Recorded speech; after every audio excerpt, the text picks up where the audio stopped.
How's it, guys? Welcome back to the Brothers War. Today, we're going to go over some commanders that I've noticed and I think are really underplayed and have interesting things you can do with them if you play them correctly. Starting off this list, I have Hactos the Unscarred. Hactos currently only has 470 decks on EDH Rec.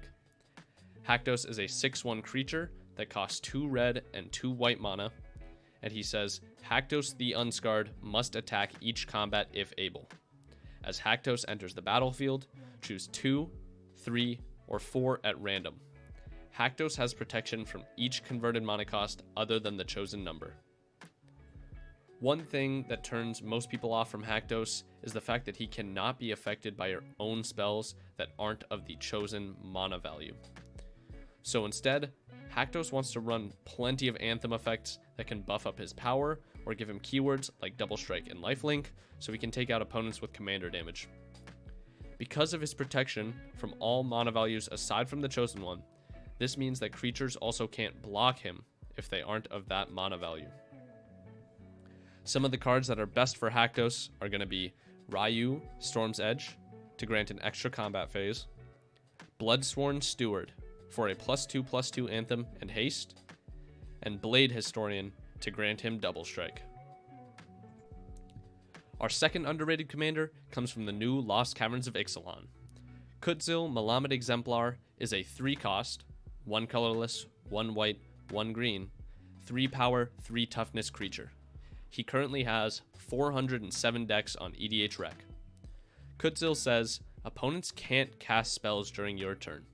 Whenever one or more creatures, each with power greater than its base power, deal combat damage to a player, draw a card. With Kutzil, you're going to want to take the classic strategy of going wide with lots of tokens and having creatures that give counters or anthems to buff them up. While you're preventing people from casting on your turn, you're going to want to run some board protection so they can't destroy it on theirs. Thankfully, in green and white, you have plenty of access to that. In addition to his silence effect, Kutzil is going to draw you cards for each opponent you hit in combat with modified creatures. I think that Kutzil is a really sleeper, strong commander, and a lot of people had overlooked him for other commanders in this set. A couple cards that you're going to want to run with Kutzil are going to be Flowering of the White Tree, to allow you to draw from Kutzil's ability, along with giving legendary creatures Ward 1. Mirari's Wake, to both anthem your creatures and to give you double mana, and Sovereign Akanek Ahau, to double your modified creature's power and toughness each time he attacks. In our third spot, we're going to have an Orzhov value commander with Lotho Corrupt Sheriff.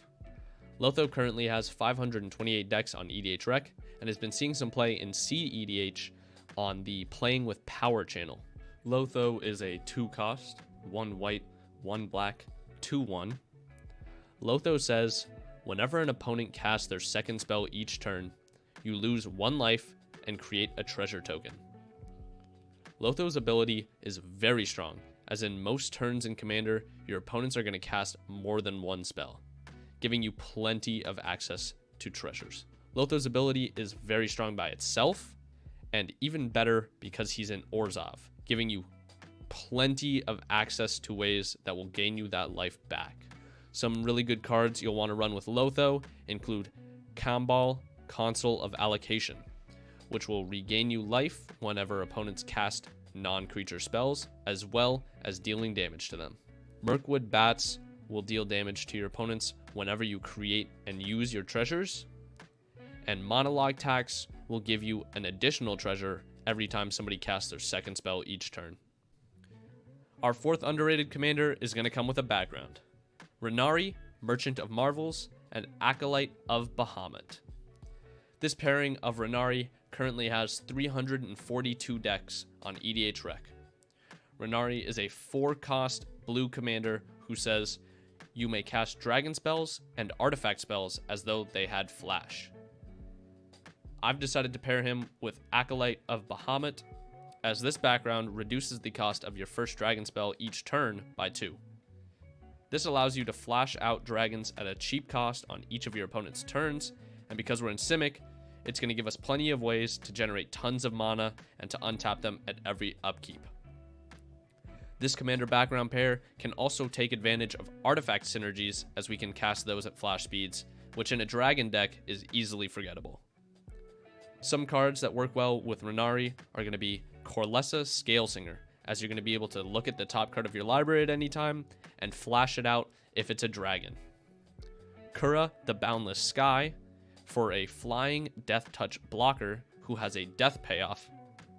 And then the Jade and Lapis Orbs of Dragon Kind, as that is 2 Dragon Kindred Mana Rocks that will allow your dragons to enter with either hexproof or to scry on your cast of a dragon.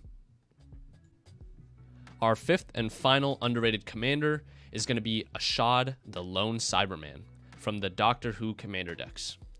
Ashad currently has 395 decks on EDH Rec. Ashad the Lone Cyberman is a 4-cost, 1 colorless, 1 blue, 1 black, 1 red, 3/3. Ashad says, the first non-legendary artifact spell you cast each turn has Casualty 2. Whenever you sacrifice another creature, put a +1/+1 counter on Ashad. Casualty says, as you cast it, you may sacrifice a creature with power 2 or greater. When you do, copy it. A copy of an artifact spell becomes a token. With Ashad, we're going to want to have plenty of cheap 2-power creatures to sacrifice, and being in black, my first thought goes to zombie tokens.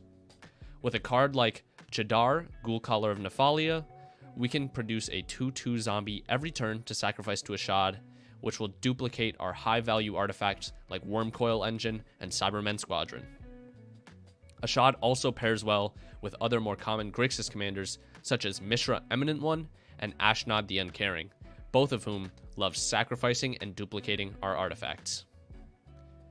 More cards that we're going to want in our Ashad deck include Biotransference, which will turn all of our creatures on the board and in our hand to artifact creatures, as well as generating us 2/2s to sacrifice every time we cast an artifact spell.